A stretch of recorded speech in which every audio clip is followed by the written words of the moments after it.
Hey guys, it's Salk, welcome back to the channel. Yeah guys, so pretty special video for you guys today. As you guys might have seen in the title, I'm going to be showing you my kind of holy Milady build. The Milady is a light greatsword you guys can find in the DLC, which I am in right now. So yeah, if you guys wanted to get this sword, definitely check out the DLC if you guys make it there. If you guys did happen to have it, and yeah, go ahead and grab this light greatsword. It's a lot of fun. I'm kind of going to show you my build around it. I have most of my points into strength and faith, so that's what kind of build this is right now. So yeah, for this holy build, you definitely want to prioritize leveling up faith a bunch, as well as either strength or dexterity. It doesn't really matter because there's a bunch of holy weapons that use dexterity and strength. But in this build in particular, I happen to use strength is the most kind of stat I leveled up to use other weapons and stuff like that. So I have my dexterity at 25, but my strength is at a 57.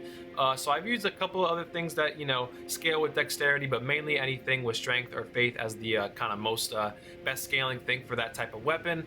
So if we take a look at the Milady here, it actually scales C with dexterity, but that's only because I have the Order's Blade right here, which is the kind of holy enchantment that I could put on the Milady. We'll just kind of give it a couple swings here. Just take a look at the moveset. It's really, really cool.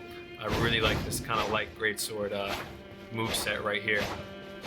So if you guys want to do holy damage on any of your weapons, as long as they don't have any type of other damage that they do, like magic or fire or anything like that, you can enchant them with the holy enchantment, and they obviously will do holy damage as long or along with the physical damage as well. But if you guys want to actually do damage with the holy just on the sword itself, and you actually don't have to put the holy enchantment on your sword for it to do holy damage, you actually can go to the Ashes of War at the grave site for it. And these are actually the two that I use right here.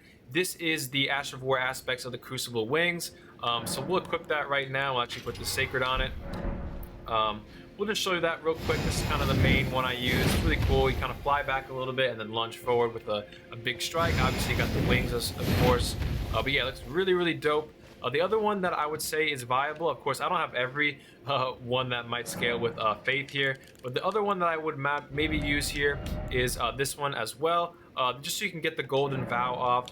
And once you have the Sacred Affinity on either of these Ashes of War, you'll see it actually scales C with Faith, so it'll actually scale the best with whatever kind of stat you have in Faith. So the more Faith you have, the more damage you will do with this weapon. It actually scales E with Strength and D with Dexterity, so a little bit better, you know, scaling with Dexterity. So I would definitely make use of Dexterity if you only want to use the Milady once you have it in the end game. So the next part of this build that we're going to check out is the Golden Order Seal right here. This of course boosts Fundamentalist incantations, and basically what that means is it boosts any type of incantation that does holy damage. So anything of the kind of ones I have right here, these two ones that I have right here, these golden arcs, those three, and this big one, do holy damage. The Discus of Light, this one is from the base game. This does holy damage. There's actually another one of the Discus of Light that shoots like 3 out, so that also does holy damage. And I believe there's like maybe 10 or 15 more incantations that all do holy damage. So there's a bunch of incantations that you guys could use. And of course, if you are using those things, you'd want to use the Golden Order Seal because it boosts those the holy damage for those incantations. So next thing we'll take a look at is the armor I have on currently. I think it's really, really cool. I think it also matches the kind of whole vibe of the holy damage stuff and the incantations and the golden vow. I currently have on the Ruler's Mask, the Tree Sentinel armor, the Caden gauntlets, and the Clean Rock greaves. This is kind of what it looks like in a little bit of a better view. I think it looks really, really, really dope. And of course, you know, all these kind of holy damage, the golden vow being on me. You know, the Ash of War with the wings, all the kind of holy damage stuff, the enchantment on the blade, of course. It all makes it look really, really cool. And I think it really matches all those things really well. So yeah, definitely rock this this armor. It's all kind of mismatched. It's not like one clean set, so it might be harder to get all this armor into one, but I think it all really matches well. And of course, it matches the holy damage kind of things. And now the more important thing here is definitely going to be the talismans, of course. So we'll take a look at the 4 I have on currently. Now, a lot of these are interchangeable, I would say. It's kind of whatever you want it to make it to be, and of course, whatever you have on your build and what you've gotten so far. But these are the ones I currently have on. Might not be the best overall setup for whatever you're trying to do, but these are the ones I currently have on. I currently have on the Sacred Scorpion Charm. This is just going to give you way more damage with anything they do, whether it be an incantation, when you use the Milady and it has holy damage on it. This will just do more holy damage. It raises the holy attack. but it also makes you slightly weaker to any type of hits because it says it right there. It lowers the damage negation. So yeah, I'd recommend this one, but it's not a top priority just because it makes you a little bit weaker. So when you do get to more endgame stuff, it might be something you take off. And the next talisman that I currently have on is the Rotten Wing Sword Insignia. I'm sure a lot of you guys, especially if you guys have played Elden Ring a bunch, you guys know what this talisman is. Yeah, I really highly recommend you guys get it, especially for this build with the Milady, with all the kind of swings of the sword being very fast, and you know, it greatly raises the attack power with successive attacks. So the more kind of hits you stack onto an enemy, the more damage you'll do over time with each hit. So yeah, it's a really great talisman. I highly recommend that you use it for this build. It's almost a must for this build, but you can only get it in like the late game. You have to go kind of go to the area where you find Milady, so it is difficult to get it, but it's definitely worth it. The next talisman I have on right here is the Shard of Alexander. This is going to greatly boost the attack power of skills or the Ashes of War, so whatever type of Ash of War you have on, it will increase the damage of that. So if we take a look and we do this is obviously my Ash of War. It'll just make that a little bit more powerful. So if you guys are rocking, say, the aspects of the Crucible Wings, like I am right now, it'll just do more damage. I think around 15% more damage.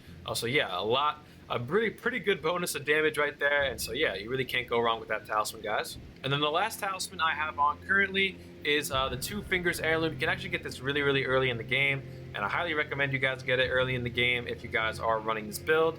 And it just raises faith. I think there actually is a better talisman that actually maybe will raise your faith more, and I'm actually sure how to get it, but I should get it for this build.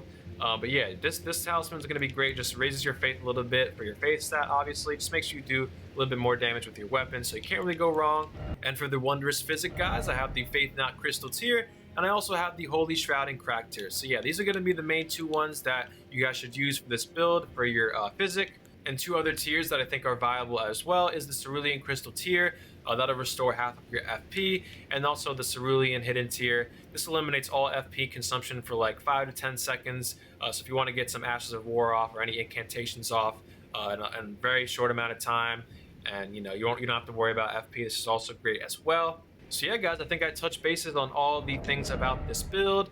We looked over my stats. We looked over the Sacred Milady. We looked over the seal, the armor set, the talismans that are good to use for this build, the flask, and the Wondrous Physick. So yeah, guys, now I'm just going to cut to some gameplay, and that'll be the remainder of the video. So I really appreciate you guys watching this video. Definitely like and subscribe if you guys want to see more stuff from the channel. And yeah, couldn't be more thankful for you guys for watching, truly. And yeah, guys, Zalk out.